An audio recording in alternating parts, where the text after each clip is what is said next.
mo na bang malubog ka sa utang?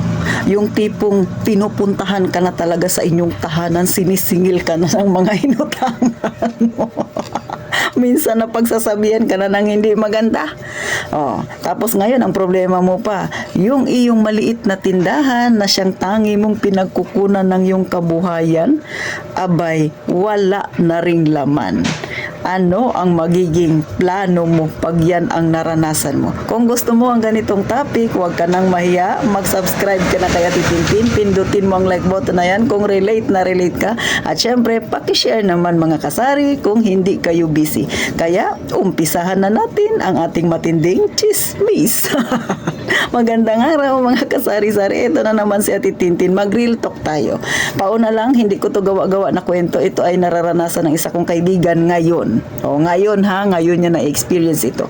Dahil sangkatutak na ang kanyang utang, tapos yung kanyang maliit na tindahan na siyang kabuhayan niya ay wala na ring laman. Ngayon, ang problema niya, ano ba daw ang mas uunahin niya? Magbayad siya ng utang o itayo muli ang kanyang negosyo dahil meron siyang hawak na pera.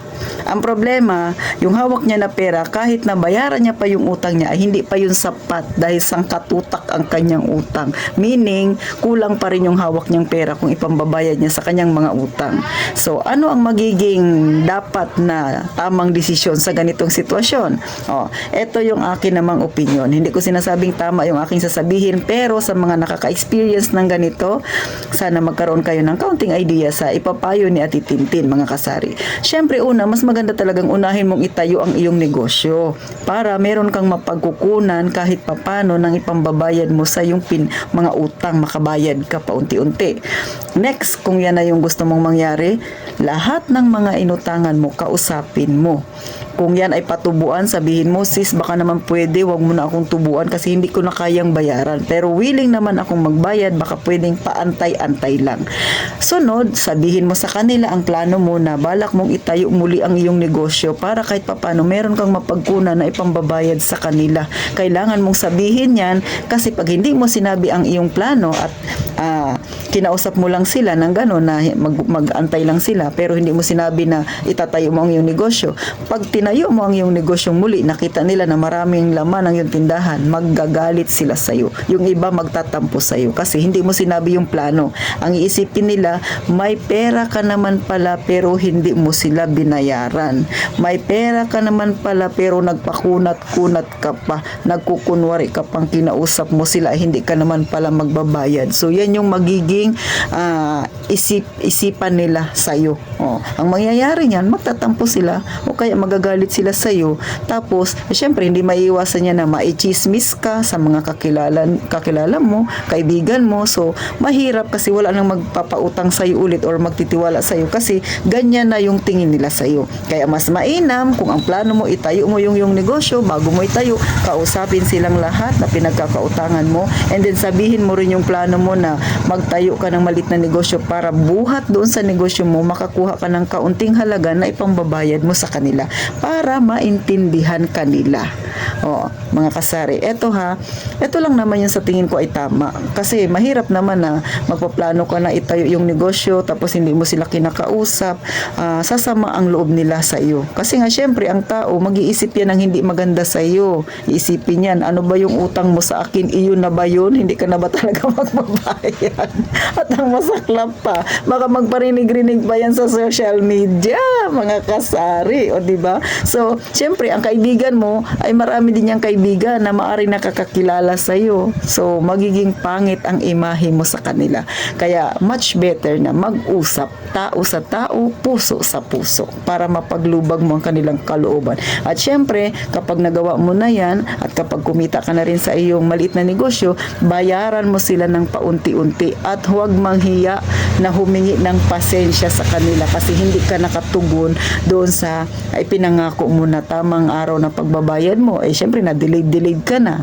Ganun po mga kasari. Kasi kahit ako, na-experience ko yan, doon sa pinautang ko, tapos hindi siya nakabayad sa tamang sa takdang araw na pinag-usapan namin, nakiusap sa akin na hindi siya makakabayad. Then nung nagbayad siya kalahati, humihingi ng pasensya sa akin. So hindi ako nagagalit sa kanya kasi naiintindihan ko yung kalagayan niya. Kaya pag nangangailangan siya, pinagbibigyan ko pa rin kasi alam ko yung tao na yun, kaya lang talaga hindi nakabayad sa akin dahil may pinagdadaanan din. Kung ako naman ay hindi naman ako ganun kagipit, ay mari ko siyang pagbigyan. Bakit hindi? So syempre yung kapwa mo, maawa yan sa'yo. Pero kung hindi mo sila kinausap, magagalit yan sa'yo. Siyempre, ganun yung kalalabasan yan. Kaya mas mainam talagang makipag-usap, puso sa puso, tao sa tao, mga kasari. So sana sa mga pinagdadaanan nito, mga kasari, no, hindi masama ang magkaroon ng utang. Siyempre, lahat tayo nakakaroon ng utang. Minsan hindi natin iniiwasan yung ating sitwasyon. Pero mas mainam na hindi na lang mangutang kung hindi mo sigurado na meron kang ipangbabayad. At kung mangungutang ka naman, make sure yung kaya lang bayaran, hindi yung alam mo lang yung kakayahan mo, humigit ka doon. O, di ba mga kasari? Sabi nga nila, huwag mong bibilangin yung sisiw na hindi pa napipisa. O, kaya mga kasari, ito ay magsilbing aral sa iba dyan, lalo na sa mga nanonood kay Ate Tintin na nandito sa aking channel. Mga kasari ha, kung hindi nyo pa ito nararanasan, huwag nyo talagang pangaraping maranasan ito dahil mahirap talagang lumusot sa ganitong sitwasyon. Sa totoo lang, naawa ko dun sa aking kaibigan na yun kasi may edad ako sa kanya ha. Ang edad niya ay nasa 40 pa lang siya. Ako ay magpo 45 na. Pero pag tiningnan mo yung itsura niya dahil sa stress, nag-uumpisa na siyang ma-depress dahil sa utang niya. Ang laki-laki talaga ng utang niya. Ay parang mas matanda pa siyang tingnan sa akin, mga kasari. Tapos nangangayayat siya. Nagkakaroon siya ng maraming sakit kasi nga kaiisip niya sa utang niya. So wag niyo talagang pasukin yung ganitong sitwasyon. Hanggat maaari, huwag na lang mangutang kung hindi naman emergency o kailangan. So hanggang dito na lang si Ate Tintin. Sana kahit papaano nagkaroon kayo ng kaunting idea sa mga nararanasan naman ito. Fight lang mga kasari. Ang lahat ng pagsubok ay meron namang solusyon. Ang lahat ng pagsubok ay malalampasan mo rin ha. Basta wag lang din kalimutang tumawag sa ating Panginoon. So paano mga kasari? Gaya nga lang palagi sinasabi ni Ate Tintin, mag-iingat tayong palagi mga kasari.